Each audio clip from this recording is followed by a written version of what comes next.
Hello students, आज वाले lecture में हम पढ़ने वाले हैं बेटा तीन अलग अलग ग्राफ्स के बारे में। ये जो ग्राफ है ये क्वांटम मैकेनिकल मॉडल से ही रिलेटेड है, लेकिन आज का जो लेक्चर रहेगा उसमें जो हम ग्राफ पढ़ेंगे थोड़े अलग तरीके से पढ़ेंगे। उसका रीजन क्या है, आप जितने भी चैप्टर्स में ग्राफ पढ़ते हैं, चाहे इसके अलावा कोई भी केमिस्ट्री का चैप्टर हो या फिजिक्स का कोई भी चैप्टर हो, उसमें जब आप ग्राफ पढ़ते हो बेटा तो किसी ना किसी एक इक्वेशन से रिलेट करके पढ़ते हो। एग्जाम्पल के लिए, जैसे आपको पता है कि y is equal to mx plus c, ये किसका होता है, स्ट्रेट लाइन की इक्वेशन होती है। तो आपके पास जो इक्वेशन दी हुई रहती है, आप उसको y एक्सेस x एक्सेस से कंपेयर करके, स्लोप की वैल्यू m से कंपेयर करके, इंटरसेप्ट की वैल्यू c से कंपेयर करके आप उसका ग्राफ प्लॉट करते हो।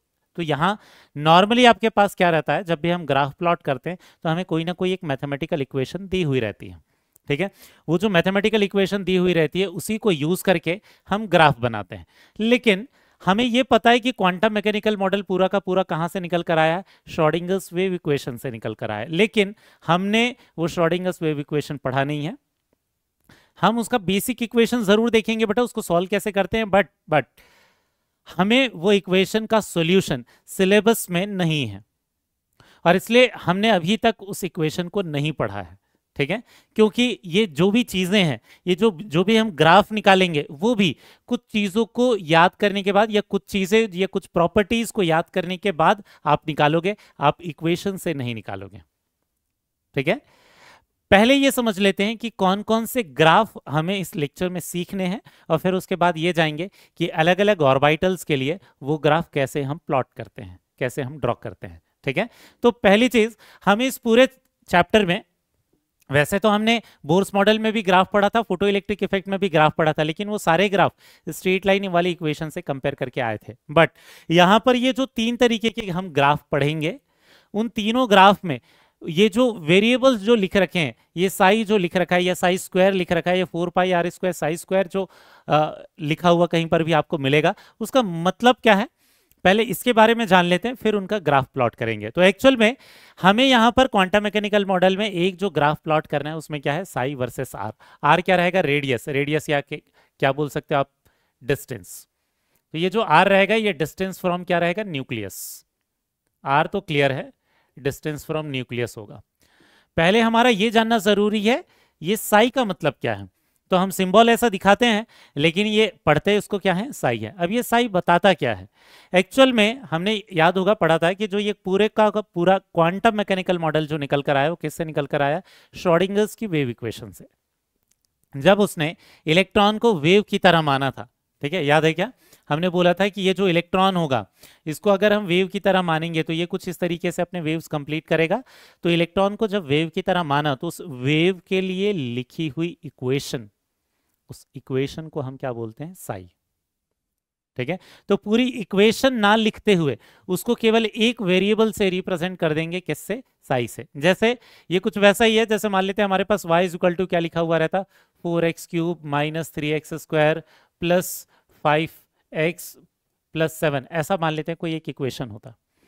तो हम ये पूरी इक्वेशन लिखने की जगह पर हम केवल उसको किससे रिप्रेजेंट कर देते हैं, y से रिप्रेजेंट कर देते हैं, क्योंकि y के बराबर है वो। तो कुछ वैसा ही हम क्या करते हैं, श्रोडिंगर्स ने जो इलेक्ट्रॉन के लिए वेव की इक्वेशन लिखी थी, उस वेव की जो इक्वेशन है उस पूरी इक्वेशन को ना लिखते हुए हम उसके लिए क्या लिख देते हैं, साई। तो वो साई क्या है, कोई इंडिपेंडेंट एक वेरिएबल नहीं है, वो बहुत सारी चीजों पर डिपेंड करता है, उसकी खुद की एक बहुत बड़ी सी इक्वेशन है। बट हम वो पूरी इक्वेशन नहीं लिखेंगे, हम केवल क्या लिखेंगे, साई लिखेंगे। ठीक है, तो कुछ क्या समझना है, जैसे हम ये इस पूरी बड़ी सी इक्वेशन की जगह पर केवल y लिख सकते हैं, कुछ वैसे ही इलेक्ट्रॉन के लिए ये जो बहुत बड़ी सी जो इक्वेशन लिखी जाती है इलेक्ट्रॉन को वेव मानते हुए, तो उस पूरी इक्वेशन को लिखने की जगह पर हम क्या लिखेंगे, साई लिखेंगे। उसको और क्या बोलते हैं बेटा, इसे वेव फंक्शन, या इसे और क्या बोलते हैं, ऑर्बिटल वेव फंक्शन। इसे और क्या बोलते हैं, इसे हम बोलते हैं orbital wave function. Orbital wave function क्यों बोलते हैं बेटा, क्योंकि एक्चुअल में इलेक्ट्रॉन जिस जगह पर प्रेजेंट होगा मैक्सिमम टाइम उसे ही ऑर्बिटल बोलते हैं। मतलब वो इलेक्ट्रॉन के लिए लिखी हुई इक्वेशन को ही हम और क्या मान लेते हैं, ऑर्बिटल के लिए लिखी हुई इक्वेशन। ठीक है, क्लियर है क्या, तो वो जो ऑर्बिटल के लिए जो लिखी हुई इक्वेशन है उसे ही हम क्या बोलते हैं, ऑर्बिटल वेव फंक्शन, या सिंपली कई बार वेव फंक्शन भी बोल देते हैं। ठीक। तो वो साई क्या है, वो साई एक ऐसा वेरिएबल है जिसकी खुद की एक इक्वेशन है बहुत बड़ी सी, लेकिन हम उन इक्वेशन को ना लिखते हुए केवल किस से रिप्रेजेंट करते हैं, साई से। तो साई का मतलब क्या है समझ में आएगा बेटा, ठीक है। वो रिप्रेजेंट कर रहा है उस इक्वेशन को जो कि इलेक्ट्रॉन को वेव की तरह मानकर लिखी गई है, ठीक। इसके बाद ये जो दूसरा टर्म है ये है साई स्क्वायर। ये साई स्क्वायर पहली बार लिखा था जब लास्ट वाले लेक्चर में हम प्रोबेबिलिटी लिख रहे थे। तो एक्चुअल में साई स्क्वायर क्या बताता है, ये प्रोबेबिलिटी बताता है, ठीक है। तो इसको और क्या बोलते हैं, प्रोबेबिलिटी वर्ड भी यूज कर लेते हैं इसके लिए बेटा। और प्रोबेबिलिटी की जगह पर कई बार हम प्रोबेबिलिटी डेंसिटी वर्ड भी यूज करते हैं। और प्रोबेबिलिटी डेंसिटी क्यों वर्ड यूज कर लेते हैं यहां समझना। एक्चुअल में ये किस चीज को बताता है, साई अलग है, साई स्क्वायर अलग है, ठीक है। साई स्क्वायर बताता है प्रोबेबिलिटी को, मतलब यहां पर जब न्यूक्लियस से इतने डिस्टेंस पर एक पॉइंट हुआ, ये कौन से डिस्टेंस पर है, आर डिस्टेंस पर है, हर एक पॉइंट का कोई ना कोई डिस्टेंस रहेगा न्यूक्लियस से। तो इस पॉइंट में एक पॉइंट पर इलेक्ट्रॉन के मिलने के चांसेस कितने हैं, उस चांसेस को हम क्या बोलते हैं, साई स्क्वायर बोलते हैं, या उस प्रोबेबिलिटी को क्या बोलते हैं, साई स्क्वायर बोलते हैं। क्योंकि एक छोटे से वॉल्यूम में, एक यूनिट वॉल्यूम में इसे निकालते हैं, पर यूनिट वॉल्यूम में इस प्रोबेबिलिटी को निकालते हैं, इसलिए उसके लिए वर्ड क्या यूज करते हैं, डेंसिटी। जैसे मास पर यूनिट वॉल्यूम डेंसिटी हो जाता है, कुछ वैसे यहां पर प्रोबेबिलिटी पर यूनिट वॉल्यूम, ये प्रोबेबिलिटी पर यूनिट वॉल्यूम वो क्या कहलाता है, प्रोबेबिलिटी डेंसिटी। तो यूनिट वॉल्यूम किसका होगा, वो बहुत छोटा सा वॉल्यूम हो जाएगा इस पॉइंट का। इस पॉइंट पर इलेक्ट्रॉन के मिलने की प्रोबेबिलिटी कितनी होगी, उसके लिए वर्ड हम क्या यूज करते हैं, प्रोबेबिलिटी डेंसिटी। मतलब एक्चुअल में ये जो साई स्क्वायर है ये क्या बताता है, ये साई स्क्वायर बताता है probability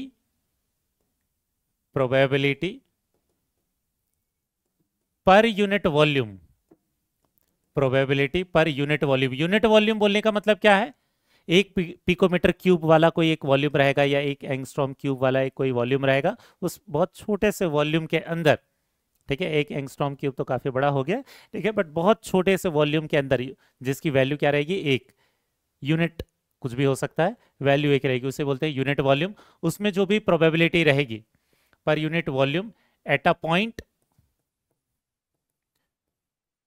is called Sai square. समझ में आ गया। तो उसके लिए वर्ड या तो सिर्फ प्रोबेबिलिटी यूज करते हैं, या तो क्या है वर्ड यूज करते हैं बेटा, प्रोबेबिलिटी डेंसिटी, ठीक है। और ये हर एक पॉइंट पर अलग अलग निकलेगा।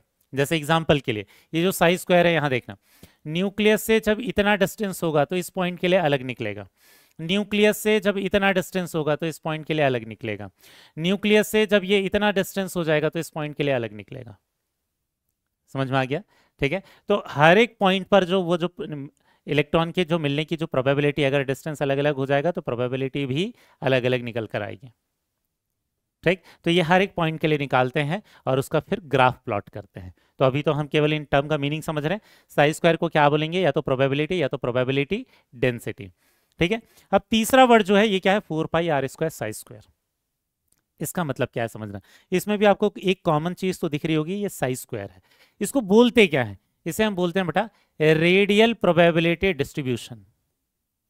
इसे हम बोलते हैं क्या चीज, रेडियल प्रोबेबिलिटी डिस्ट्रीब्यूशन। अब इसका मतलब क्या है समझते हैं, ठीक है। रेडियल प्रोबेबिलिटी डिस्ट्रीब्यूशन या total probability at a distance r, ये भी कई बार लिखा हुआ मिलेगा, ठीक है। टोटल प्रोबेबिलिटी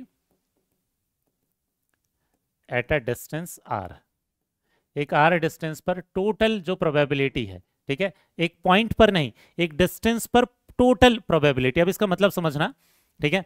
एक्चुअल में क्या है, ये जो 4πr² साई स्क्वायर है, इसका मतलब है न्यूक्लियस से मान लेते हैं ये आर डिस्टेंस है, ये आर डिस्टेंस पर ये जो टोटल प्रोबेबिलिटी होगी, मतलब आर डिस्टेंस पर एक पूरा का पूरा स्फीयर बनेगा, एक पॉइंट नहीं। एक आर डिस्टेंस पर ऊपर वाली चीज एक पॉइंट के लिए था, आर डिस्टेंस पर जो पॉइंट होगा, नीचे वाली चीज क्या है, एक आर डिस्टेंस पर एक पूरा का पूरा एक स्फीयर बनेगा। उस स्फीयर में टोटल इलेक्ट्रॉन के मिलने की प्रोबेबिलिटी कितनी है, ठीक है। इस पूरे स्फीयर पर ये एक बॉल जैसा एक पूरा का पूरा शेप हो जाएगा एक आर डिस्टेंस पर, उस पूरे स्फीयर पर, पूरे सरफेस पर इलेक्ट्रॉन के मिलने की टोटल वैल्यू, टोटल प्रोबेबिलिटी कितनी होगी, तो दोनों में डिफरेंस क्या है बेटा, ये ऊपर वाला जो साई स्क्वायर होता है ये केवल एक पॉइंट पर इलेक्ट्रॉन मिलने के चांसेस हैं, जबकि 4πr² साई स्क्वायर क्या हो जाएगा, टोटल जो वैल्यू हो जाएगी इलेक्ट्रॉन के मिलने के, टोटल चांसेस जो हो जाएंगे, प्रोबेबिलिटी जो हो जाएगी। ठीक है, तो ये 4πr² साई स्क्वायर क्यों है, क्योंकि यहां देखना साई स्क्वायर तो क्या था, ये एक्चुअल में एक पॉइंट की वैल्यू थी, और 4πr² ये एक्चुअल में क्या है, पूरे स्फेयर का सरफेस एरिया है। तो एक पॉइंट की जो भी वैल्यू होगी, इसमें यूजुअली क्या होता है, ये पूरा का पूरा जो स्फेयर है उसका सरफेस एरिया को मल्टीप्लाई कर दिया है। समझ में आया क्या? तो एक्चुअल में ये पूरे के पूरे सरफेस एरिया पर टोटल प्रोबेबिलिटी है। तो एक्चुअल में 4πr² साई स्क्वायर क्या हो जाता है, total probability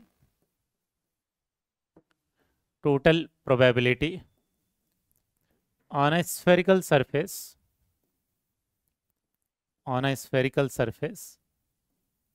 at distance r, तो ये r डिस्टेंस पर एक पॉइंट नहीं है, ये r डिस्टेंस पर जितने पॉइंट पॉसिबल हो सकते हैं वो सारे पॉइंट की टोटल प्रोबेबिलिटी है। और ऊपर वाला क्या था, साई स्क्वायर क्या था, वो सिर्फ एक पॉइंट की प्रोबेबिलिटी थी। समझ में आ गया? अब इसके अलावा कई जगहों पर आपको क्या दे सकता है, साई की इक्वेशन को आपको और क्या लिख सकता है, साई की जगह पर कैपिटल आर और ऐसा ब्रैकेट के अंदर आर लिख सकता है। तो जहां पर भी ऐसा कैपिटल आर लिखा हुआ है उसका मतलब साई है। वहीं पर अगर आपको कैपिटल आर स्क्वायर लिखा हुआ है, इसका मतलब क्या है, साई स्क्वायर है। अगर कभी आपको ये लिखा हुआ है 4πr² कैपिटल आर स्क्वायर, इसका मतलब 4πr² साई स्क्वायर है। तो कई बार वो जो साई जो है उसकी जगह पर कैपिटल आर और ये स्मॉल आर, ये आर के वेरिएबल पर डिपेंड करेगा वो पूरा फंक्शन, इसलिए ये ब्रैकेट के अंदर आर लिख देते हैं। जहां पर भी कैपिटल आर लिखा हुआ होगा उसका मतलब क्या है, वो साई ही है बेटा। क्लियर है? क्योंकि कुछ जगह पर क्वेश्चन में साई की जगह वो कैपिटल आर यूज कर लेते हैं। ठीक, ये तीनों टर्म समझ में आ गए क्या? अब ये देखते हैं इनका ग्राफ आप कैसे प्लॉट करोगे, क्योंकि हमें इक्वेशन नहीं पता, हम बिना इक्वेशन के प्लॉट करने वाले हैं, तो कैसे प्लॉट करने वाले हैं ये समझना। ठीक है, अब जब भी हम ये ग्राफ प्लॉट करेंगे, तो जब भी ग्राफ प्लॉट करेंगे तो रेडियल नोड पहले आपको निकाल लेना है। रेडियल नोड का फॉर्मूला पढ़ा था, क्या पढ़ा था हमने, रेडियल नोड का फॉर्मूला n-l-1। इसकी हमें जरूरत पड़ेगी ग्राफ निकालते समय, टोटल नोड्स नहीं बेटा, रेडियल नोड। जैसे यहां अगर इस फॉर्मूले को अप्लाई करें n-l-1 को, तो n की वैल्यू 1, l की वैल्यू 0, -1, मतलब इसमें कोई भी रेडियल नोड नहीं होंगे। 2s के लिए नंबर ऑफ रेडियल नोड कितने हो जाएंगे, 1। यहीं पर 3s के लिए नंबर ऑफ रेडियल नोड का फॉर्मूला लगाने से कितना आएगा, रेडियल नोड 2। अब कुछ चीजें अगर आपको याद हो जाएंगी बेटा, तो इससे एक्चुअल में ग्राफ निकालना बहुत आसान हो जाएगा, क्योंकि हम इक्वेशन से ग्राफ नहीं निकालने वाले। ठीक है, वैसे हम शेप ऑफ ऑर्बिटल को पढ़ के, नोड्स को पढ़कर भी आपको ग्राफ निकालना बताऊंगा जरूर मैं यहाँ पर, लेकिन अगर आपको ये चीजें याद रहती है तो बहुत आसानी से आप ग्राफ निकाल सकते हो। ठीक है, ज्यादा आपको दिमाग नहीं लगाना पड़ेगा। यहां देखना, पहला क्या है, पहले वाले जो दो ग्राफ हैं, साई वर्सेस आर या साई स्क्वायर वर्सेस आर वाला, जब भी हम ग्राफ प्लॉट करेंगे तो जो एस ऑर्बिटल है इसका ग्राफ कहां से, मैक्सिमम से स्टार्ट होगा। ठीक है, जबकि दूसरे जो भी ऑर्बिटल है, मतलब पी वाले या फिर डी वाले जितने भी ऑर्बिटल है, इनके लिए ये दोनों ग्राफ 0 से स्टार्ट होंगे। और ये जो तीसरा वाला जो ग्राफ रहेगा 4πr² Sai square versus r वाला, ठीक है, ये हमेशा 0 से स्टार्ट होगा। ये समझेंगे ऐसा क्यों होता है। ठीक है, फिलहाल के लिए ये चीज क्वेश्चन सॉल्व करने के लिए आपको पता रहनी चाहिए, ये समझेंगे ऐसा क्यों लिखा है हमने। ठीक, और ये तीसरा वाला ग्राफ चाहे कोई भी हो, चाहे एस हो, चाहे पी हो, चाहे डी हो, ये हमेशा 0 से, ओरिजिन से ही स्टार्ट होगा। और तीसरी चीज, जो भी ग्राफ हम प्लॉट करेंगे वो 0 और इंफिनिटी को छोड़कर कितनी बार एक्स एक्सिस को कट करेंगे डिसाइड करेगा नंबर ऑफ रेडियल नोड। तो नंबर ऑफ रेडियल नोड जितना रहेगा वो कर्व उतनी बार एक्स एक्सिस को कट करेगा। 0 और इंफिनिटी को छोड़कर नंबर ऑफ रेडियल नोड्स के बराबर वो हमेशा एक्स एक्सिस को कट करेगा। ऐसा क्यों होता है आप समझते हैं। ठीक है, बस ये तीनों चीजें अगर आपको ध्यान में रही तो आप सारे ग्राफ खुद से प्लॉट कर लोगे। ठीक है, उसको शेप से रिलेट करने की जरूरत आपको नहीं पड़ेगी। लेकिन अब ये समझते हैं डिटेल में कि एस ऑर्बिटल का ग्राफ कैसे होता है। 1s 2s 3s के लिए पहले हम प्लॉट करके देखेंगे, ताकि आप सारे एस ऑर्बिटल के लिए ग्राफ निकालना सीख जाओ। उसके बाद हम पी और डी ऑर्बिटल्स के लिए ग्राफ प्लॉट करना सीखेंगे। वैसे तो एनसीईआरटी में बेटा जो भी ग्राफ दे रखे हैं वो एस ऑर्बिटल वाले हैं, लेकिन आपको पी और डी ऑर्बिटल के ग्राफ भी प्लॉट करते बनने चाहिए। रेफरेंस बुक आप जब सॉल्व करोगे तो उसमें सारे ऑर्बिटल के ग्राफ के लिए आपको क्वेश्चंस मिलेंगे। ठीक, स्टार्ट करते हैं किससे? 1s से। पहली चीज, 1s में कोई भी रेडियल नोड होता है क्या? नहीं, इसमें कोई रेडियल नोड नहीं होते। तो इसमें एक्चुअल में कितने रेडियल नोड होते हैं? 0 रेडियल नोड होते हैं। ठीक है, तो एक्चुअल में एस ऑर्बिटल में ये जो न्यूक्लियस है, इस न्यूक्लियस के आसपास पूरी तरीके से ऑर्बिटल प्रेजेंट होता है। मतलब इलेक्ट्रॉन के मिलने के चांसेस यहां पर बहुत ज्यादा रहेंगे। इस न्यूक्लियस के जस्ट बाहर इलेक्ट्रॉन के मिलने के चांसेस काफी ज्यादा होंगे। लेकिन जैसे जैसे हम आगे जाते जाएंगे वैसे वैसे इलेक्ट्रॉन के मिलने के चांसेस क्या होते जाएंगे? कम होते जाएंगे। ठीक है, जैसे जैसे हम आगे जाते जाएंगे तो यहाँ क्या होगा? जैसे थोड़े दूर चले गए तो इलेक्ट्रॉन के मिलने के चांसेस थोड़े कम हो जाएंगे। ठीक है, फिर एक मिनट बेटा, हाँ, जैसे जैसे हम दूर जाते जाएंगे इलेक्ट्रॉन के मिलने के चांसेस कम होते जाएंगे और ये बाहर इलेक्ट्रॉन के मिलने के चांसेस बहुत कम होंगे, लेकिन जीरो नहीं होंगे। क्योंकि हमने क्या बोला है? जीरो केवल कहां पर होता है? नोड्स में होता है इलेक्ट्रॉन के मिलने की प्रोबेबिलिटी, और 1s के अंदर कोई नोड नहीं है। तो हम क्या करेंगे?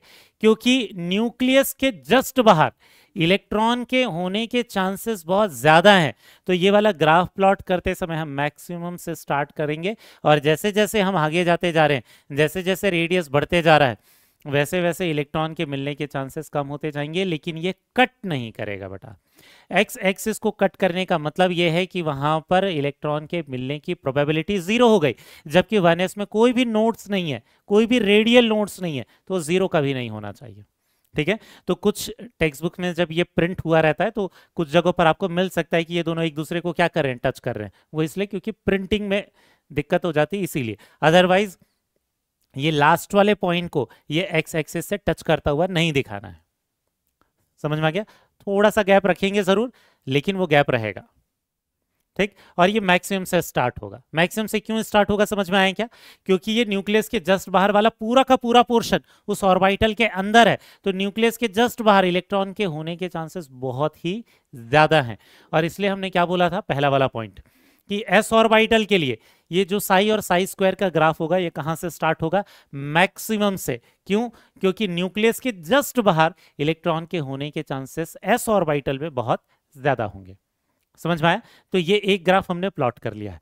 अब दूसरा ग्राफ प्लॉट कर रहे हैं बेटा। दूसरा कौन सा हो जाएगा इसका? साई स्क्वायर वर्सेस आर के लिए। साई स्क्वायर कहने का मतलब क्या है? इसकी वैल्यू बढ़ा देंगे। समझ में आ रहा है? ये जो मान लेते हैं अज्यूम करें इसकी वैल्यू 5 थी तो स्क्वायर करने के बाद 25 हो जाएगी, 4 थी तो ये 16 हो जाएगी, 3 थी तो ये 9 हो जाएगी, 2 थी तो ये 4 हो जाएगी, लेकिन पैटर्न वैसा ही रहेगा। ठीक है, वैसे ऊपर से नीचे आते तक डिक्रीज होगा। समझ में आ गया क्या? तो जब हम स्क्वायर करेंगे तो यहाँ केवल वैल्यूज बदल सकती हैं एक्सिस की, लेकिन ये जो पैटर्न रहेगा ये पैटर्न कुछ ऐसा ही रहेगा। समझ में आ गया? या बहुत ही ड्रास्टिकली डिक्रीज भी कुछ जगहों पर मिल सकता है एकदम से। ठीक है, लेकिन उसको कट करता हुआ नहीं दिखाना है। कट करने का मतलब यह है कि इलेक्ट्रॉन के मिलने की प्रोबेबिलिटी जीरो हो गई, मतलब वहां कोई नोड आ गया, जबकि 1s के अंदर कोई भी रेडियल नोड प्रेजेंट नहीं है। समझ में आया? लेकिन अब ध्यान रखना, ये जो 4 pi r square psi square जब इसके लिए प्लॉट करेंगे तो अब ये जीरो से स्टार्ट होगा। ध्यान होगा यहां पर हमने क्या लिखा था, उसका रीजन समझते हैं। 4 pi r square psi square versus r, चाहे किसी भी ऑर्बिटल के लिए प्लॉट करें वो जीरो से ही स्टार्ट करेंगे। जीरो से क्यों स्टार्ट करेंगे यहां समझना। ठीक है, क्योंकि यहां आर की वैल्यू को मल्टीप्लाई किया है। न्यूक्लियस में आर की वैल्यू कितनी हो जाएगी? जीरो हो जाएगी। अगर आर की वैल्यू मैंने जीरो ले लिया तो ये साई की वैल्यू कितनी भी बड़ी रहे, कितनी भी ज्यादा रहे, अगर आर की वैल्यू जीरो है तो पूरा मल्टीप्लीकेशन करने के बाद ये जीरो ही हो जाएगा। मतलब साई की वैल्यू यहाँ क्या थी? मैक्सिमम थी, और ये 4 पाई आर स्क्वायर का मल्टीप्लीकेशन क्या हो जाएगा? जीरो, क्योंकि आर की वैल्यू जीरो है। तो ये पूरा मल्टीप्लीकेशन भी तो जीरो हो जाएगा। मतलब साई की वैल्यू कितनी भी होने दो, आर की वैल्यू जीरो होने के कारण ये 4 pi r square psi square की वैल्यू क्या हो जाएगी? जीरो ही हो जाएगी। तो ये कहां से स्टार्ट होगा? जीरो से स्टार्ट होगा, और फिर ये कुछ ऐसा जाएगा। इसको कट करता हुआ आगे नहीं दिखाना है बेटा। ठीक है, समझ में आया? तो हमने क्या बोला था, ये एक्स एक्सिस को तब कट करेगा जीरो और इन्फिनिटी को छोड़कर। ये एक्स एक्सिस को उतनी बार कट करेगा जितने नंबर ऑफ रेडियल नोड है, क्योंकि इसके पास एक भी रेडियल नोड है नहीं है, तो ये एक भी बार एक्स एक्सिस को कट करता हुआ दिखाई नहीं देना चाहिए। ग्राफ समझ में आया बेटा? दूसरे ग्राफ से आपको एकदम ज्यादा क्लैरिटी आ जाएगी जिसमें नोड्स प्रेजेंट होंगे। तो इसके बाद हम प्लॉट करने वाले हैं किसके लिए? 2s के लिए। ठीक है, 2s में क्या होता है, एक्चुअल में एक रेडियल नोड होगा। अगर ध्यान से अगर आपने लास्ट वाला लेक्चर देख रखा है तो उसमें आपको दिखाई दिया होगा कि 1s के जस्ट बाहर एक रेडियल नोड होता है। ठीक है, यहां क्या होता है? एक रेडियल नोड होता है, एक रेडियल नोड। ठीक है, अब इसका ग्राफ कैसे प्लॉट करेंगे ये देखना। हमने बोला था साई का जो ग्राफ है वो कहां से स्टार्ट होगा? मैक्सिमम से स्टार्ट होगा। मैक्सिमम से क्यों स्टार्ट होगा? क्योंकि न्यूक्लियस के जस्ट बाहर इलेक्ट्रॉन के मिलने के चांसेस क्या हो जाएंगे? बहुत ज्यादा हो जाएंगे, तो यहां से स्टार्ट होगा। लेकिन जैसे ही इधर जा रहे हैं, वैसे जैसे जैसे हम डिस्टेंस बढ़ाते जा रहे हैं वैसे वैसे इलेक्ट्रॉन के मिलने की प्रोबेबिलिटी क्या होते जाएगी? कम होते जाएगी। तो जैसे जैसे हम डिस्टेंस बढ़ाए वैसे वैसे कम होते गया। और ये तो नोड आ गया, ये तो रेडियल नोड है। रेडियल नोड में इलेक्ट्रॉन के मिलने के चांसेस क्या हो जाएंगे? जीरो। और क्योंकि इसके चांसेस जीरो हो जाएंगे तो अब ये एक्स एक्सिस को एक बार कट करना चाहिए। समझ में आया क्या? तो इसलिए हमने लिखा था कि जितने नंबर ऑफ रेडियल नोड होंगे उतनी बार ये क्या करेंगे? एक्स एक्सिस को कट करेंगे, क्योंकि एक रेडियल नोड है तो एक बार कट करेगा। अब क्या होगा बेटा, ध्यान देना, जितनी बार ये एक्स एक्सिस को कट करेगा उतनी बार ये अपना साइड चेंज करेगा। पहले ये पॉजिटिव साइड था, इसके बाद यहां देखना नोड आ गया। नोड के आगे जब जाएंगे तो इलेक्ट्रॉन के मिलने की प्रोबेबिलिटी फिर से थोड़ी बढ़ जाएगी, बट ये ऑर्बिटल के बाहर आने पर फिर से इलेक्ट्रॉन के मिलने के चांसेस बहुत कम हो जाएंगे। ठीक है, तो फिर से हम क्या दिखाएंगे? इलेक्ट्रॉन के मिलने के चांसेस फिर बढ़ गए, बट फिर कम हो गया आगे। जैसे ही हम पूरे 2s के ये वाले रीजन के भी बाहर आ गए तो इलेक्ट्रॉन के मिलने के चांसेस बहुत कम हो गए, तो ये बहुत कम वैल्यू हो जाएगी, लेकिन जीरो नहीं होगी अब। ठीक है, जीरो कहाँ होगा? जब नोड होगा, तो वो नोड वाली वैल्यू पर क्या आ गया? वहां पर जीरो वैल्यू निकल कर आ गई। उसके अलावा और कहीं जीरो नहीं होगा। उसके अलावा एक्स एक्सिस को और कट नहीं करेगा। हाँ, मिनिमम तक जरूर ले जाएंगे, लेकिन हम बोलेंगे कि वो कट कहाँ करेगा? इनफाइनाइट पर कट करेगा। यहां पर कट करता हुआ नहीं दिखाना है। समझ में आ गया?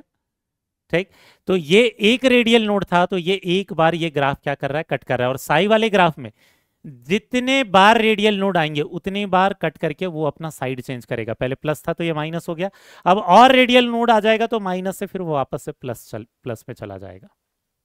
ठीक है, बट एक्स एक्सिस को यहाँ कितनी बार कट कर रहा है? एक बार, क्योंकि एक रेडियल नोड है। समझ में आया? स्टार्ट होगा मैक्सिमम से। अब यहाँ ध्यान देना, साई स्क्वायर का जब हम ग्राफ प्लॉट करेंगे तो फिर से स्टार्ट कहाँ से करेंगे? मैक्सिमम से स्टार्ट करेंगे। ये मैक्सिमम से ही स्टार्ट होगा बेटा, बट ये वाली वैल्यू तो माइनस है, इसका जब स्क्वायर करेंगे तो क्या हो जाएगा? प्लस हो जाएगा। तो पैटर्न वही रहेगा, लेकिन ये प्लस होने के बाद ये ऊपर चला जाएगा। ग्राफ में क्या चेंज किया समझ में आ रहा है क्या? साई से जब साई स्क्वायर पर गए तो ये जो साई वाला जो ग्राफ है इसमें ये जो जितना भी निगेटिव वाला पार्ट है ये बस ऊपर रख देना है ऐसे। क्यों? क्योंकि निगेटिव का स्क्वायर करने के बाद क्या वैल्यू आ जाती है? पॉजिटिव वैल्यू आ जाती है। तो ये जो निगेटिव वाली जितनी भी वैल्यू रही होगी पैटर्न वही रहेगा स्क्वायर करने पर, बट क्या हो जाएगा? वो ऊपर चला जाएगा। समझ में आया? क्योंकि माइनस का स्क्वायर करने पर प्लस हो जाता है। अब ध्यान देना, 4 pi r square psi square का जब ग्राफ प्लॉट करेंगे तो 4 pi r square psi square का ग्राफ प्लॉट करने के बाद हमने क्या बोला था? ये स्टार्ट कहां से हो जाएगा? जीरो से स्टार्ट हो जाएगा। जीरो से क्यों स्टार्ट होगा? क्योंकि आर की वैल्यू जीरो रख देंगे तो चाहे कितनी भी बड़ी वैल्यू हो साई स्क्वायर की ये तो जीरो ही हो जाएगा। यहां से स्टार्ट होगा, लेकिन यहां देखना एक बार कट करेगा और ये ऊपर ही रहेगा, क्योंकि साई स्क्वायर है तो साई स्क्वायर वाला कर्व तो ऊपर ही रहता है। ठीक, तो यहां पर क्या ध्यान देना है? बस एक चीज, इसमें क्योंकि एक ही रेडियल नोड थे तो ये एक ही बार एक्स एक्सिस को कट करेगा, वहां पर कट करता हुआ नहीं दिखाना इनफाइनाइट पर। ये वो इनफाइनाइट पर जाकर कट करेगा, यहां पर कट करता हुआ नहीं दिखाएंगे। जीरो वाले को छोड़ दे, तो जीरो और इनफाइनाइट को अगर छोड़ दे तो ये कहां पर कितनी बार कट करेगा? एक बार, क्योंकि नंबर ऑफ रेडियल नोड क्या थे? एक। और यहां ध्यान देने वाली बात क्या है बेटा, इसका जो ग्राफ रहेगा 4 पाई आर इसका साई स्क्वायर, तो इसमें कितना मैक्सिमा बनकर आ रहा है? दो मैक्सिमा बनकर आ रहा है। एक ये वाला मैक्सिमा है और ये एक मैक्सिमा है, या इसको और क्या बोलते हैं? लोकल मैक्सिमा भी बोलते हैं। ठीक है, क्योंकि ये दो पीक निकल कर आ रहे हैं तो हम क्या बोलेंगे? इसमें कितने मैक्सिमा है? दो मैक्सिमा निकल कर आ रहे हैं इस ग्राफ में। तो ग्राफ देकर आपको नंबर ऑफ रेडियल नोड भी पूछ सकता है, तो जितने बार एक्स एक्सिस को कट करेगा उतने नंबर ऑफ रेडियल नोड होंगे, या मैक्सिमा कितने बनाएगा ये भी कई बार आपको क्वेश्चन में पूछ लेता है बेटा। ठीक है, दूसरी चीज क्या ध्यान में रखनी, हमेशा बाद वाले का पीक पहले वाले से ज्यादा होगा, चाहे कोई भी ग्राफ हो 4πr² के लिए, उसमें नहीं। साई स्क्वायर में क्या होता है, हर नेक्स्ट वाला जो पीक होता है पहले से कम हो जाता है।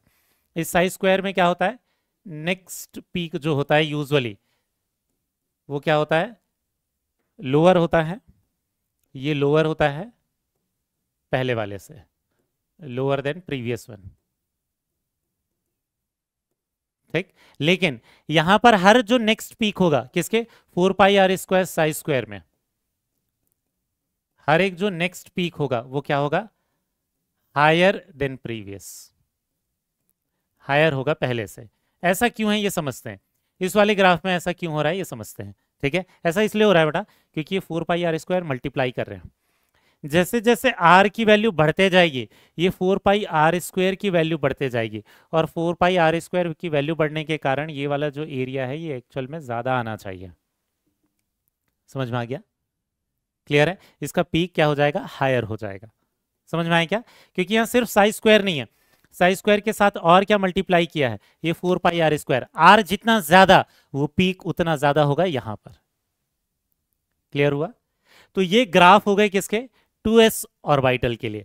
नेक्स्ट एक और मैं एक्सप्लेन कर रहा हूं बेटा, फिर नेक्स्ट वाला ग्राफ आपको प्लॉट करना है। ठीक है, तो ये 3 ग्राफ हमने देख लिए थे किसके, 2s के लिए। अब देखते हैं 3s के लिए। 3s में रेडियल नोड हमने कितना बोला था, 2 होगा, इसमें 2 रेडियल नोड है, इसमें 2 रेडियल नोड है।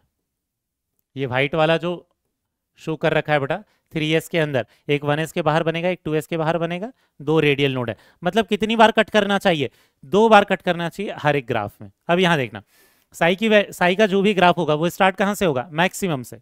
ठीक है, मैक्सिमम से स्टार्ट होगा, एक बार कट करेगा, ठीक है, एक बार कट करके नीचे जाएगा, एक रेडियल नोड हो गया।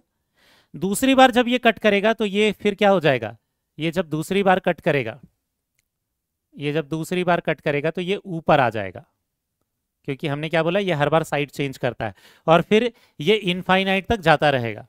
यहां इसको टच करता हुआ नहीं दिखाना है एक्स एक्सेस से। ठीक है, तो एक्चुअल में ये कितनी बार कट कर रहा है बेटा, 2 बार कट कर रहा है, क्योंकि इसके पास नंबर ऑफ रेडियल नोड कितने थे, 2, लेकिन ग्राफ कहां से स्टार्ट होगा, मैक्सिमम से ही स्टार्ट होगा। समझ में आ गया। ठीक है, तो ये 2 रेडियल नोड थे, और क्या साई के ग्राफ में हर बार ये साइड चेंज करेगा जितने बार रेडियल नोड आएंगे। पहले पॉजिटिव था तो रेडियल नोड के बाद निगेटिव हो जाएगा, फिर निगेटिव था तो रेडियल नोड के बाद फिर से पॉजिटिव हो जाएगा।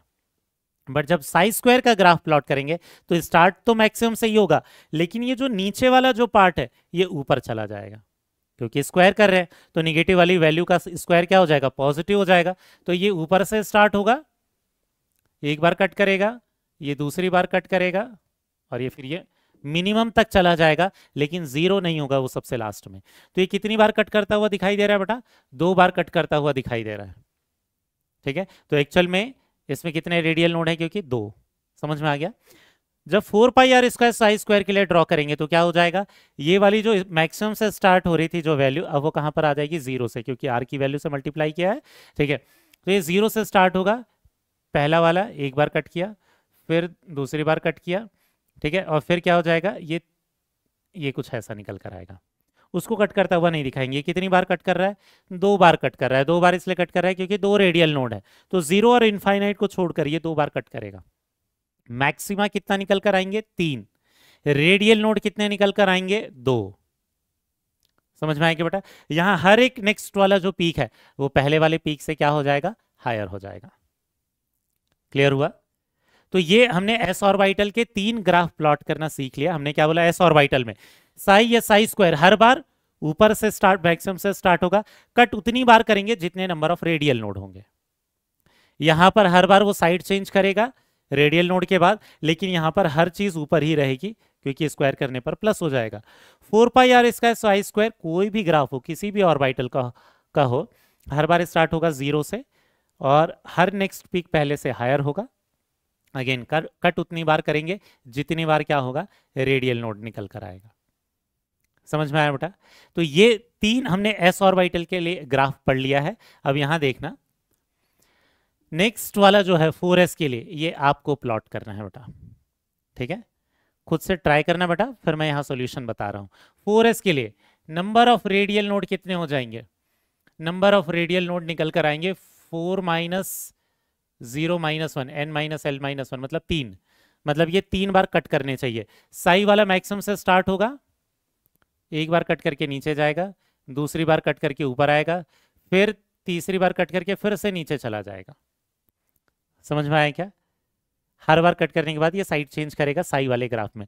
साई स्क्वायर में स्टार्ट तो मैक्सिमम से ही होगा, ठीक है, लेकिन ये सेम साइड में ही रहेगा। पहली बार कट कर गया था, दूसरी बार कट कर गया, ठीक है, ये तीसरी बार कट कर जाएगा और फिर ये क्या रहेगा, मिनिमम तक रहेगी वैल्यूज। समझ में आया? जब हम 4 पाई आर इसका साई स्क्वायर के लिए जब प्लॉट करेंगे तो क्या होगा, 0 से स्टार्ट होगा, 0 से स्टार्ट होगा, एक बार कट किया, फिर 2 बार कट किया, फिर 3 बार कट किया, और फिर ये चौथी बार ये कट नहीं करेगा, मिनिमम तक जाएगा, ठीक है। तो बहुत सारी ग्राफ को ड्रॉ करते समय इसके बीच में गैप इतना कम रहता है कि वो प्रिंटिंग के कारण मैच करता हुआ दिखेगा आपको, लेकिन आपको मानना है कि ये सबसे लास्ट वाला जो एंड पॉइंट है ये यहाँ कट नहीं कर रहा है, वो कट कहाँ करेगा, इनफाइनाइट पर। इनफाइनाइट और 0 को छोड़ दें तो ये सिर्फ 3 बार ही कट करना चाहिए। समझ में आ गया? ठीक, तो ये ग्राफ निकल कर आ गया किसके लिए, 4s के लिए। क्लियर हुआ बेटा? कई बार आपको ऐसे क्वेश्चन में पूछ सकता है कि इस 4s में रेडियल प्रोबेबिलिटी डिस्ट्रीब्यूशन में, रेडियल प्रोबेबिलिटी डिस्ट्रीब्यूशन किनको बोला था, 4 पाई आर इसका साई स्क्वायर को, तो इसमें कितने मैक्सिमा बनेंगे, तो मैक्सिमम कितने बनेंगे, 4। नंबर ऑफ रेडियल नोड कितने निकल कर आएंगे, 3। टोटल नोड नहीं बेटा, रेडियल नोड। ठीक, ये तो हो गए एस ऑर्बिटल के ग्राफ बेटा। इसके बाद नेक्स्ट हम देखने वाले हैं क्या चीज, पी और डी ऑर्बिटल के लिए। पी और डी एक साथ इसलिए देखेंगे क्योंकि दोनों के डम्बेल शेप होने के कारण दोनों का ग्राफ एक जैसे आता है अगर number of radial node same हो। ठीक है, तो क्या ध्यान में रखना है, हर एक पी का ग्राफ डी के ग्राफ के जैसा ही रहेगा अगर number of radial node same हो तो। पी एंड डी के जो ग्राफ हैं ये क्या होते हैं, सिमिलर होते हैं, क्योंकि दोनों का ही शेप क्या है, डंबल शेप है। एक सिंगल डंबल वाला होता है, एक डबल डंबल वाला होता है। ठीक है, तो ग्राफ सिमिलर है। और ग्राफ सिमिलर कब होंगे, जब इसमें number of radial node same होंगे, if number of radial node same होंगे। ठीक है, अब पहले पी या डी में हमने पी वाले जो ऑर्बिटल है उसका शेप यहां पर ड्रॉ करके रखा है बेटा, इसको रिलेट करके हम ग्राफ प्लॉट करेंगे। सिमिलर ग्राफ 2p के लिए देख रहे हैं, तो 2p में नंबर ऑफ रेडियल नोड कितना होता है, 0। इसमें 0 रेडियल नोड है, क्योंकि इसमें 0 रेडियल नोड है तो इसका जो ग्राफ होगा वो एग्जैक्टली किसके जैसा बनेगा, 3D जैसा भी, क्योंकि 3D में भी नंबर ऑफ रेडियल नोड कितने होते हैं, 0। अब ये ग्राफ कैसे बनेगा ध्यान देना। ठीक है, याद होगा हमने बोला था कि पी और डी वाले जितने भी ग्राफ है वो 0 से स्टार्ट होंगे। ठीक है, साई वाला भी, साई स्क्वायर वाला भी, 4 pi r square psi square वाला भी, पी और डी के लिए हर बार 0 से स्टार्ट होगा। क्यों 0 से स्टार्ट होगा, यहां ध्यान देना। जो एस ऑर्बिटल का जो अंदर वाला जो एरिया था वो न्यूक्लियस के बाहर वाला एरिया पूरा का पूरा एस ऑर्बिटल के अंदर आ रहा था, लेकिन आपको दिखाई दे रहा होगा यहाँ न्यूक्लियस के बाहर वाला ये वाला जो रीजन है ये ये क्या है, ये पी ऑर्बिटल के अंदर नहीं है। पी ऑर्बिटल के अंदर नहीं है मतलब उसमें इलेक्ट्रॉन के मिलने के चांसेस क्या ले लेंगे हम, 0 ले लेंगे। तो 0 से स्टार्ट करेंगे। यहाँ पर 0 था, यहाँ पर दिख रहा होगा ये एरिया बढ़ते गया, तो यहाँ जैसे जैसे गए तो यहाँ पर इलेक्ट्रॉन के मिलने के चांसेस क्या हो जाएंगे, यहाँ पर ज़्यादा हो जाएंगे इतने डिस्टेंस पर। ठीक है, और जैसे ऑर्बिटल से बाहर जाएंगे तो फिर से कम हो जाएंगे, फिर से इलेक्ट्रॉन के मिलने के चांसेस क्या हो जाएंगे, बहुत ही कम हो जाएंगे। तो शुरुआत में क्या हो रहा था, न्यूक्लियस के जस्ट बाहर, ठीक है, या न्यूक्लियस पर इलेक्ट्रॉन के मिलने के चांसेस क्या हो गए, बिल्कुल 0 थे। लेकिन जैसे ही आगे गए ये इलेक्ट्रॉन के मिलने के चांसेस बढ़ गए, तो 0 से स्टार्ट करेंगे, ऊपर बढ़ाएंगे, लेकिन ये फिर ऐसा हो जाएगा, कम हो जाएगा। जैसे ये ऑर्बिटल के बाउंड्री से बाहर गए इलेक्ट्रॉन के मिलने के चांसेस बहुत कम हो जाएंगे, लेकिन वो 0 नहीं लिख रहा है। क्यों, क्योंकि उसमें कोई भी रेडियल नोड प्रेजेंट नहीं है, तो कट नहीं करेगा। समझ में आया? जब साई स्क्वायर के लिए ग्राफ प्लॉट करेंगे तो स्टार्ट इस पी और डी में ज्यादा दिमाग की जरूरत नहीं है, क्योंकि हर ग्राफ 0 से स्टार्ट होगा, 0 से स्टार्ट होगा। इसका भी प्लॉट कुछ ऐसा ही बनेगा।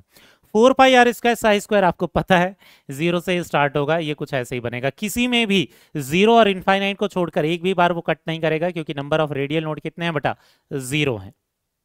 समझ में आया? नेक्स्ट वाला ग्राफ प्लॉट करते हैं जिसमें रेडियल नोड प्रेजेंट होंगे।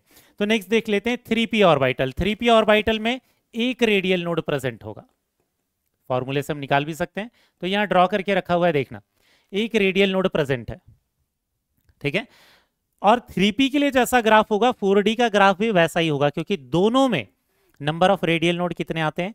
एक आते हैं। दोनों के नंबर ऑफ रेडियल नोड क्योंकि एक है, तो दोनों के ग्राफ एग्जैक्टली सिमिलर जैसे रहेंगे, ठीक है। अब यहां देखना इसका ग्राफ कैसे प्लॉट करेंगे। न्यूक्लियस के जस्ट बाहर इलेक्ट्रॉन के इलेक्ट्रॉन क्या हो जाएगा? यहाँ न्यूक्लियस पर 0 हो जाएगा। यहां पहले इलेक्ट्रॉन के मिलने के चांसेस बढ़े, फिर यहां पर 0 हो गए। ये तो क्या है? ये तो रेडियल नोड है। ये व्हाइट कलर से किसको ड्रॉ किया हुआ बेटा? रेडियल नोड को ड्रॉ किया हुआ है। तो रेडियल नोड पे 0 हो गए, तो ये पहले बढ़ा, फिर रेडियल नोड पे 0 हो गया, फिर रेडियल नोड के आगे जाने पर फिर से बढ़ा, लेकिन बाउंड्री से बाहर जाने पर फिर से कम हो गया। तो यहां देखना, ये रेडियल नोड हो गया, रेडियल नोड के बाद फिर से बढ़ेगा, लेकिन ये अपोजिट डायरेक्शन में जाएगा। क्यों?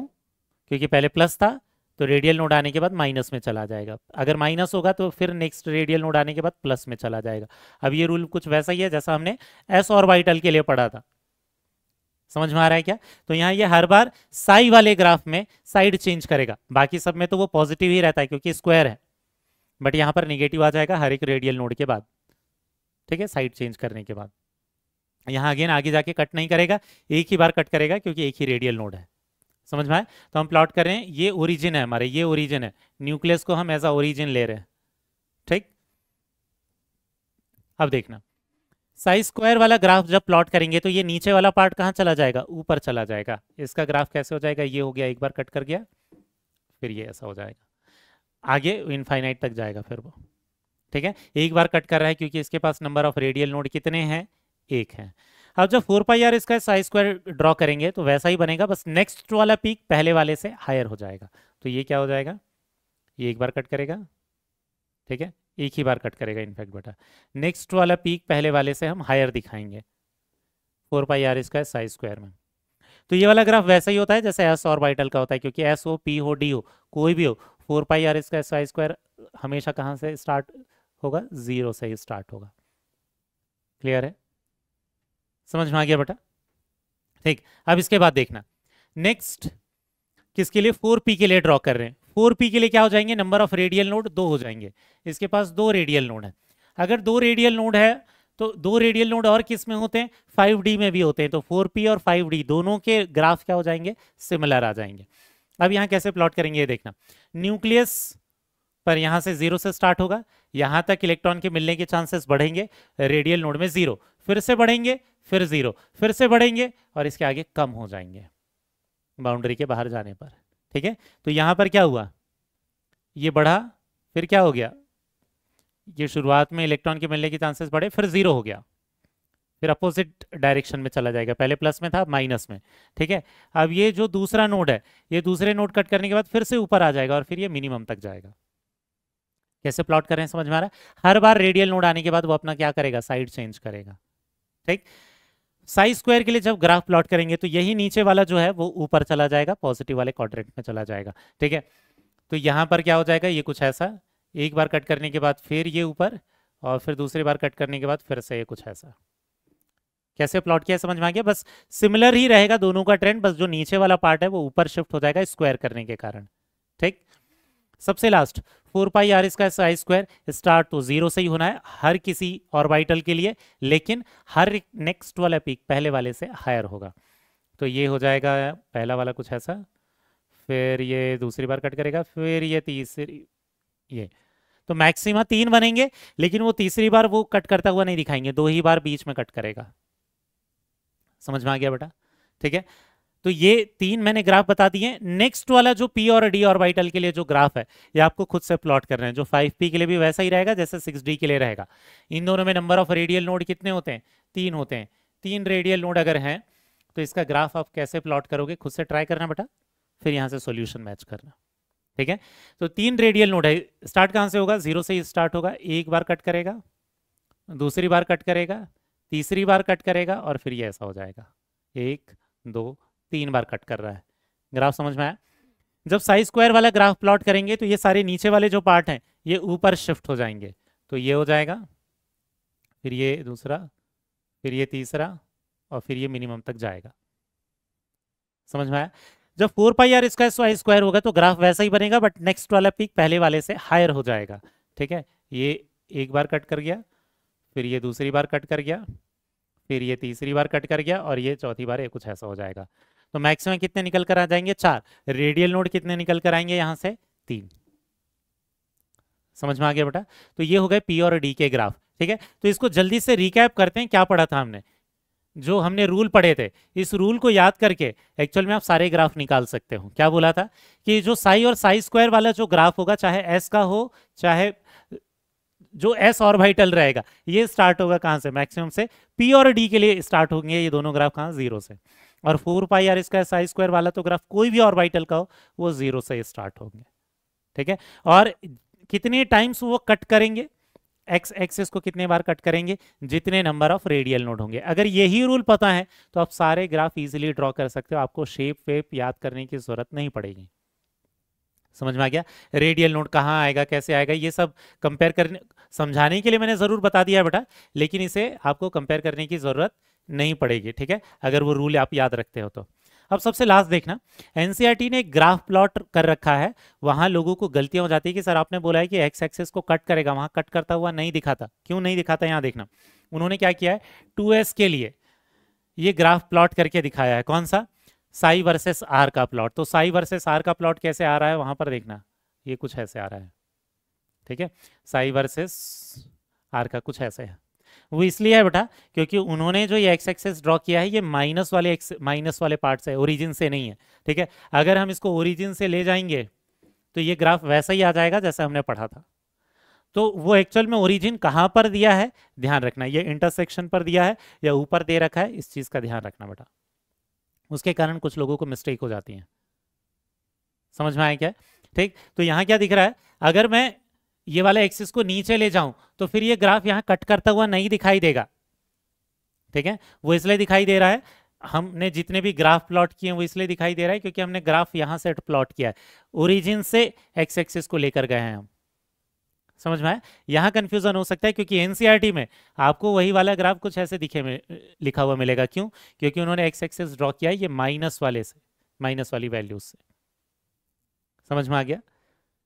तो ये हो गया ग्राफ से रिलेटेड सारी चीजें कैसे ड्रॉ करना है। अब स्टार्ट करते हैं इसी पर बेस्ड एमसीक्यूज। सबसे पहला क्वेश्चन देखना बेटा क्या है, यहां दिया है consider the following plots for 2s orbital. यहां दिया है Y axis in graph 1 2 and 3 are respectively. तो वाई एक्सिस पर क्या होगा, यहां दिख रहा होगा आपको, ये मैक्सिमम से स्टार्ट हो रहा है, ये भी मैक्सिमम से स्टार्ट हो रहा है, ये 0 से स्टार्ट हो रहा है।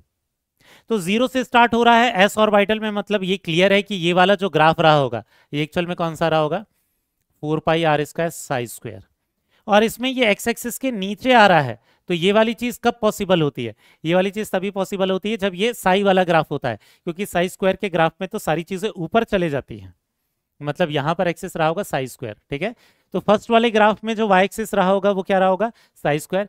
सेकेंड वाले ग्राफ में जो वाई एक्सिस रहा होगा वो क्या रहा होगा, साई। और थर्ड वाले ग्राफ में क्या रहा होगा, 4πr² साई स्क्वायर।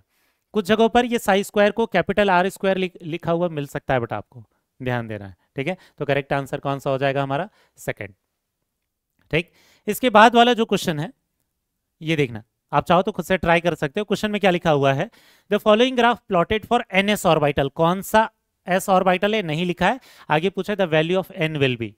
तो हम कैसे निकाल लेंगे, किससे निकालेंगे, कितनी बार वो कट कर रहा है उतने नंबर ऑफ रेडियल नोड से। तो ये कितनी बार कट कर रहा है बेटा, 0 और इनफाइनाइट को नहीं लेना है, 2 बार कट कर रहा है, मतलब इसमें नंबर ऑफ रेडियल नोड कितने हैं, 2 रेडियल नोड है। ठीक है, इसमें क्या है, 2 रेडियल नोड है। अगर 2 रेडियल नोड हैं तो कौन सा वाला ऑर्बिटल रहा होगा बेटा, 3s रहा होगा, तभी तो n-l-1 करने के बाद कितने नोड्स आ जाएंगे, 2 आ जाएंगे। तो 2 रेडियल नोड किसके साथ मैच कर रहा है, 3s के लिए, तो n की वैल्यू 3 आ जाएगी। समझ में आया? बहुत सिंपल क्वेश्चन होते हैं बेटा, बस आपको ग्राफ कैसे ड्रॉ करते हैं ये पता होना चाहिए।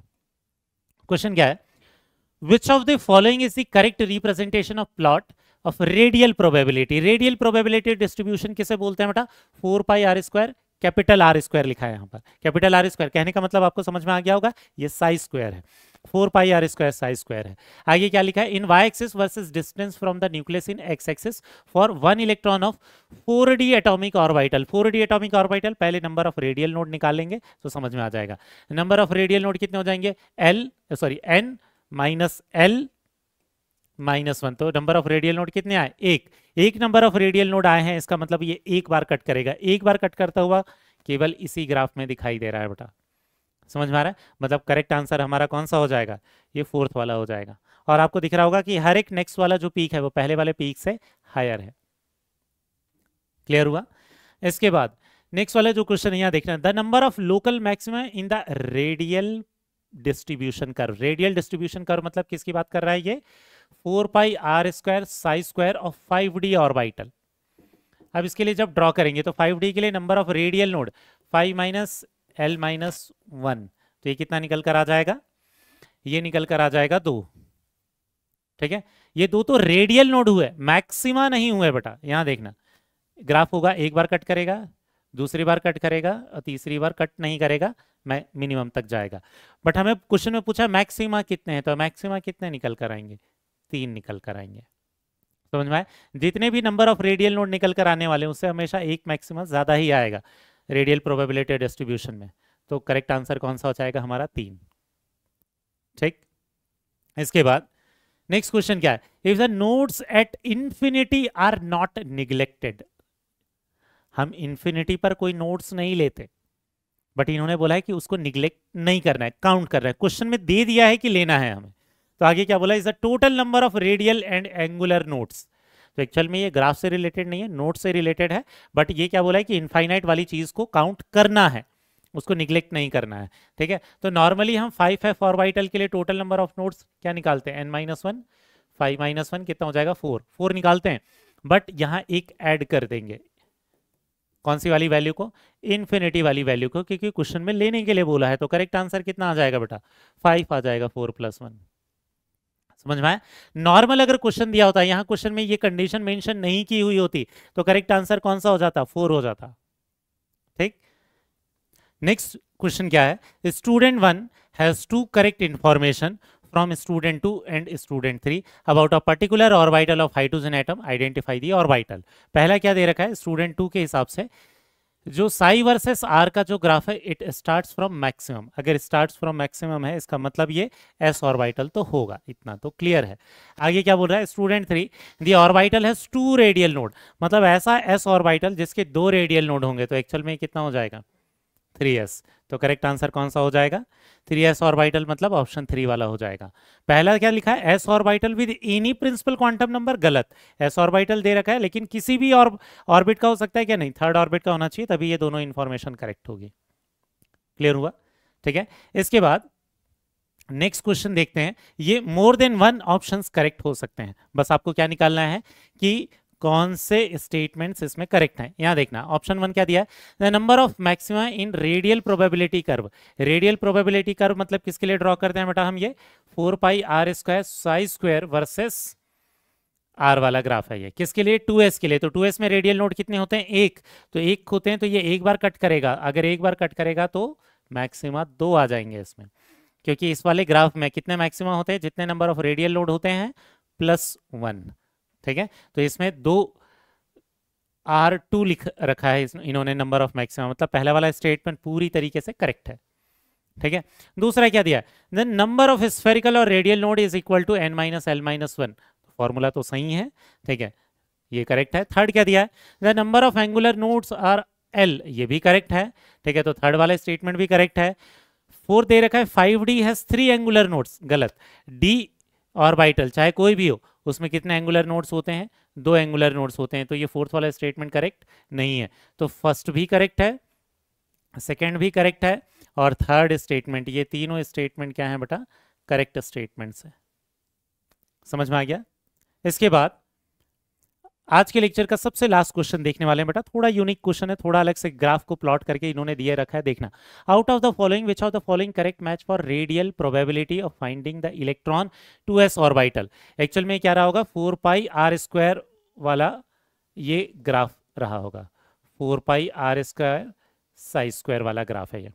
ठीक है। अब इस ग्राफ में क्या दे रखा है आपको, ए बी सी 3 कर्व दे रखे हैं। अगर आप ध्यान से देखोगे तो ए वाला कर्व ये है, बी वाला कर्व ये है, और सी वाला कर्व ये है।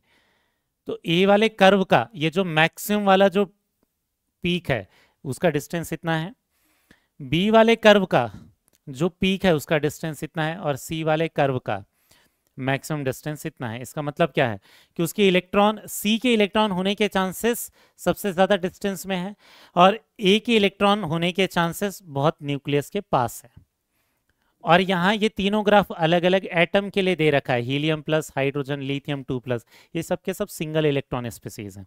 तो सिंगल इलेक्ट्रॉन स्पीसीज में क्या होता है, जैसे जैसे नंबर ऑफ प्रोटॉन बढ़ते जाएंगे वैसे वैसे जो इलेक्ट्रॉन है वो और अंदर वो खींचते जाएंगे। जैसे हाइड्रोजन के केस में क्या है, 1 प्रोटॉन होता है और इसके पास इलेक्ट्रॉन तो एक ही है। वहीं हीलियम प्लस के पास भी क्या होता है, एक ही इलेक्ट्रॉन होता है, लेकिन इसके पास क्या होते हैं, 2 प्रोटॉन हो जाते हैं। ठीक है। वैसे ही लिथियम 2+ के पास कितने हो जाएंगे, 3 प्रोटॉन हो जाएंगे, और 3 प्रोटॉन के साथ एक ही इलेक्ट्रॉन होगा। तो किसका पॉजिटिव चार्ज सबसे ज्यादा एक्ट करेगा, लिथियम का, लिथियम 2+ का। तो वो अपने इलेक्ट्रॉन को बहुत ज्यादा अंदर खींच लेगा क्योंकि उसमें बहुत ज्यादा पॉजिटिव चार्ज प्रेजेंट है। मतलब इलेक्ट्रॉन सबसे पास में किसके आ जाएंगे, लिथियम के। मतलब जो सबसे कम डिस्टेंस पर हमें दिखाई दे रहा है कि इलेक्ट्रॉन के होने के चांसेस सबसे कम डिस्टेंस में किसके लिए सबसे ज्यादा है, लिथियम के लिए है। ठीक है, समझ में आ गया, क्योंकि लिथियम में वो इलेक्ट्रॉन को बहुत ज्यादा खींच लेगा क्योंकि उसके नंबर ऑफ प्रोटॉन बहुत ज्यादा है।